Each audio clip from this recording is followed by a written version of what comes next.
There's a memory I was reflecting on today, and I was just marveling at the complete absurdity and oddity of it.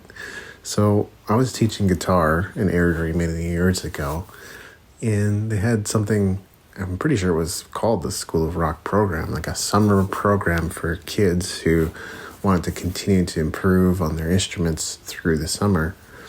And as I recall, I was teaching guitar to one of the kids, and of course I also attended the final event where the band came together and performed a song. And in this case, I think it might have been a few songs, or there may have been a few different bands, but one of the songs was for sure Seven Nation Army. So I played a small part in preparing the kids for this event. I wasn't the only teacher, and I certainly wasn't the only organizer in the whole thing. And then after the fact, I'm given a check, and it is made out to me. Now, it wasn't an absurd amount of money, okay? It was probably maybe in the higher hundreds, maybe $1,200 at most. But I'm thinking, okay, like that was a pretty decent payday. I should do this every year. It's not like that's going to pay for the bills or anything, but it's certainly better than earning nothing. And sometimes earning as a teacher through the summer months isn't all that great. So the check is made out to me. I don't think anything of it. And I just go and deposit it like a normal person would. And then I think it was probably the next day I get a phone call from one of the main guys working the front counter, and he tells me, we gave you too much money. And I don't know how he even did this, but somehow he made it out to be my fault. Like, let's keep in mind that check was made out to me for the amount that it was made out to. So he kind of made it my fault. He was just sitting there going, yeah, we can't pay you that amount. That was like what we earned for all of the School of Rock program. Your pay is like a quarter of that, which I guess kind of made sense. I was thinking, yeah, okay, for that amount of work, that's probably about right. They were owing me a few $100s, not like $900 or $1,200 or whatever it was. And I was just trying to reassure the guy, right? I'm like, yeah, okay, like small mix-up, things happen.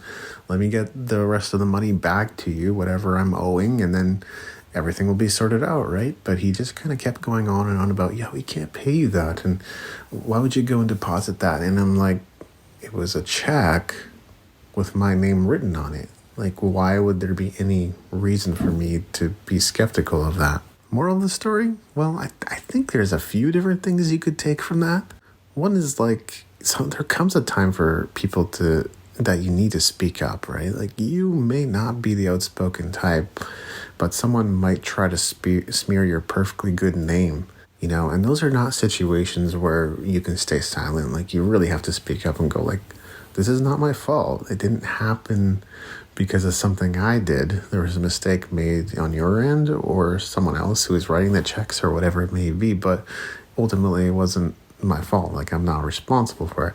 I'm responsible for getting the difference back to you, but that's my only responsibility in this. Another message could certainly be like, beware of scammers, beware of, we're in a weird world, right? Like, as kids we were told, don't talk to strangers, but if you grow up believing that and become an adult believing that you should never talk to any strangers, you're gonna have a lot of problems later on. Like, you're not gonna be able to get a date, or you're not going to be able to network, or you're not going to be able to get the contacts that are going to make a difference in your music career. So we kind of live in this world of paradox. But anybody that just kind of texts you randomly out of the blue, like, you generally not to be trusted. I kind of learned that the hard way. I mean, I've been around a long time. I probably could have been scammed hundreds of times. I haven't. I think I've been fortunate enough that I've only ever been scammed once, and nearly scammed on another occasion. But they're getting smarter and smarter. Like, just trust me when I say this, and you have to beware of strangers for sure. Those are certainly a couple of morals that come to mind, but I'd definitely be curious to hear what you hear in this event and how you view it.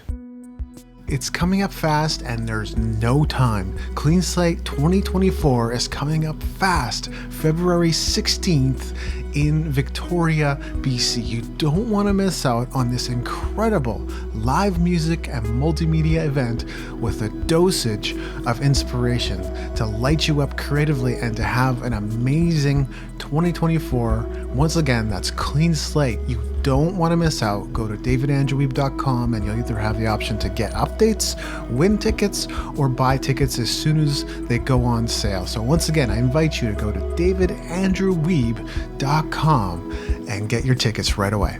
See you there.